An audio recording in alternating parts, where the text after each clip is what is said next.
So thank you everyone for joining. I don't have a lot of time, so let me just dive right into it. Okay, so from a recent and growing the efficient allocation of resources across firms by favoring firms which they have connections to over otherwise similar firms. And although such distortions exist in many parts of the world, they are particularly common in many developing countries where weak institutions allow politicians to interfere in the allocation of resources. And we know that this can have substantial negative effects on aggregate productivity. At the same time, firms in developing countries are increasingly participating in global markets. Yet much of our knowledge from the trade literature comes from frameworks that abstract from distortions. And while this literature provides a clear rationale for trade liberalization, in the presence of political distortions, the effect of trade is theoretically ambiguous. So in this paper, we shed light on this ambiguity, and we do this by examining empirically whether trade liberalization has an impact on the distortionary effects of political connections. So specifically, we study whether India's externally imposed, rapidly implemented and largely unexpected trade liberalization in the 1990s impacted the returns to firm-specific political connections. So as a first step, we quantify connections between firms and politicians and estimate the value of such connections for firms. So specifically, we rely on a well-established measure of social proximity in India and categorize a firm as politically connected if any of its board members belongs to the same social community or subcaste as the state-level politician who is representing the constituency where the firm is located. And since political connections are likely not randomly assigned across firms, we exploit variation in firms' connections stemming from election outcomes in order to identify the effect of political connections. We then turn to evaluating whether India's trade liberalization had an impact on the distortionary effects of political connections.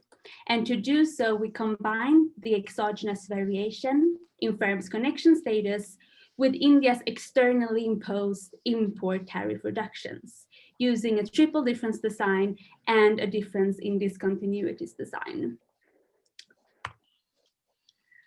So let me shortly present our main findings. So this figure dynamically illustrates the effect of political connections on firms' total income.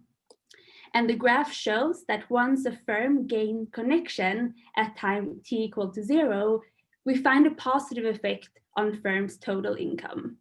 And this positive effect appears immediately in the year after a firm is connected and remains throughout the 5-year length of an election term. In terms of magnitude, the estimate suggests an average treatment effect of connection by about 10%. And we find similar results when we look at sales, total expenses, capital and income. Capital and labor, but we find no effects on productivity. We also implement a battery of robustness specification, including a close election RD design, which verifies our result. So having established the effect of political connections for firms, we can turn to examining the impact of increased trade exposure. So in order to illustrate, this figure estimates the effect of political connections on firms' total income separately for the period before and after the most intensive reductions of tariff rates. And for each time period, the effect is also separately estimated for firms in industries which were characterized by low versus high baseline trade protection. And so what we can see is that firms in industries with above median input tariffs benefit from political connections in the pre-reform period, but there is no significant effect of connections for firms in the below median input tariff industries. And then in the post-reform period, we see that neither group seems to be affected by political connections. So this suggests that primarily firms in industries that were more protected before the trade liberalization were benefiting from political connections. When we estimate the effect of tariff reductions on the value of political connection using our triple difference design, we find that indeed tariff reductions substantially reduce the value of political connections. So in particular, reduction in tariffs on the input goods that firms use in their production on average reduces the returns to political connections by about 6 to 18 percentage points. And again, these findings are confirmed by the difference in discontinuities estimates. By investigating mechanisms, we show that the result seems to be driven by the fact that better access to international markets reduces firms' dependence on political connections to source inputs. And interestingly, we also find that these effects are on average 4 times larger in more corrupt states, which suggests that the impact of the tariff reduction is proportional to the prevalence of distortions. So just to sum up, we provide the first empirical evidence on how tariff reductions reduce the distortionary effects of political connection. And we think that our results suggest a new margin for gains from trade in the presence of political distortions through this direct effect of trade liberalization on the prevalence of such distortions. So I went a bit over time, but I'm happy now to take any questions or comments. So I'm curious about this very super interesting and it's very neat design. But I'm curious about the last statement of the first empirical evidence on how trade liberalization reduces distortions. Isn't there like a older literature on I guess I'm thinking on Kruger or Grossman, Hellman? There's no empirical study of the sort of protection and interest groups, and I mean it might be like less sharply identified, but I'm curious whether there's any earlier work on this. So you're, if I understand correctly, you're talking about the work on, for example, on lobbying. So firms can or lobby. I mean, I'm not an expert in that literature, but I'm surprised there is no evidence. It's an old idea, right? I mean, I think even Adam Smith talked about this. No, is it more curious whether the statement of first empirical evidence is a statement about first empirical evidence clearly identified relative to some standards, or is just an absolute statement that nobody looked at the relationship between openness, trade, protection, and lobbying or interest groups? And I think those, I mean, I think of course people have thought about these questions earlier, and I think what the literature that you are mentioning sort of has a different angle when they look at this. So that's more about firm lobbying in order to get politicians to take decisions that benefit them. So I think that our work is a bit different from that. So what we are wondering is whether changes in the trade protection affects the value that a politician can give a firm. And I think that angle is a bit different. Or the opposite. If you increase protection, because I think of the opposite effects. Suppose there was a big wave in the import substitution in the 50s, 60s, 70s to some extent. People might have thought that a consequence of that increasing protection was to create all these rents and all these people fighting for these rents. It's kind of the negative of your effect. Yeah, so I think our findings sort of suggest that both firms and politicians might have an interest to keep tariffs high, so there is a value to their relationship. So our findings is a bit in line with that work as well, I think. Mm-hmm.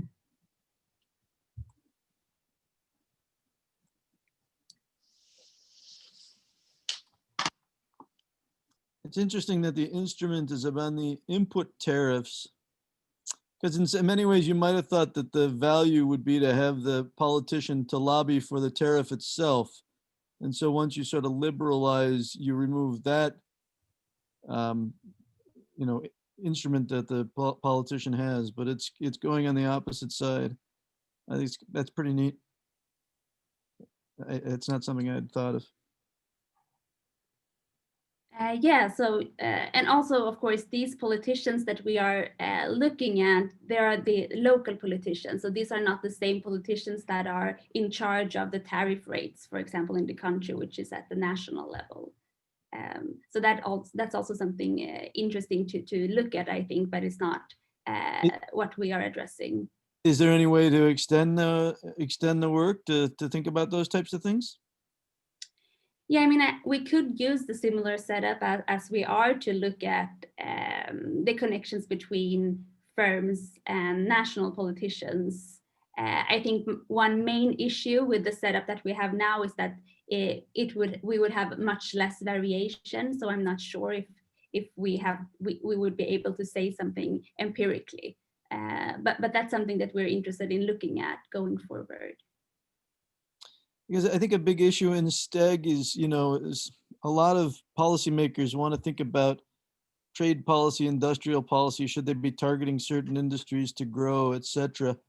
But of course, that opens things up more for, political corruption. So that's kind of how I was trying to think about these things. But that's why this is a novel channel. Anyway, I like the paper. Thank you. Happy to hear it. So I guess we have about 2 more minutes if there are any questions or comments. I was just wondering if you were able to also check for the fact that when national politicians were pushing more for liberalization, whether there were other changes, like where they were looking for fighting corruption or things like that. So you mentioned your mechanism was mostly about input goods that they were able to get. But is there anything else you can test for, like where are there also differences in getting permits or other things that we think about needing political connections for? Could you see something on firm entry that people were like these doing business indicators, like how many days it takes you to establish a firm and getting your permits? Did anything change in those channels as well?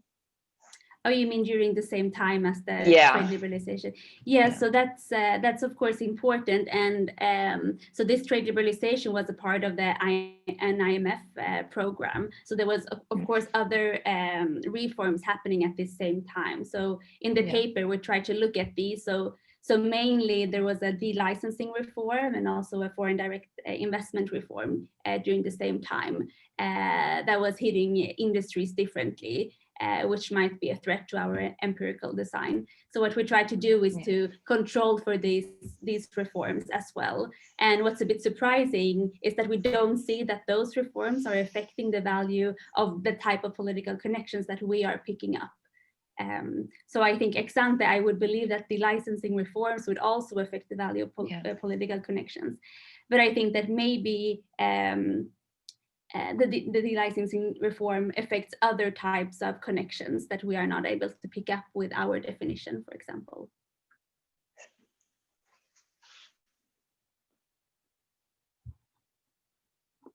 All right, so less than 1 minute left. So thank you so much, everyone, for listening, and reach out to me if you have any other comments or questions. So, remember, the licensing was about allowing you to make investments, or? Sorry? The delicensing was about allowing people to make investments, or that's another regulation? The delicensing reform was, let me be very quick. It was, so you don't need as much paperwork in order to get a license to produce, for example, in different industries. So to do an investment or not, to do in a larger scale? Exactly. So that was also something that happened for certain industries during this time. Cool. Thank you. Thank you. Very cool.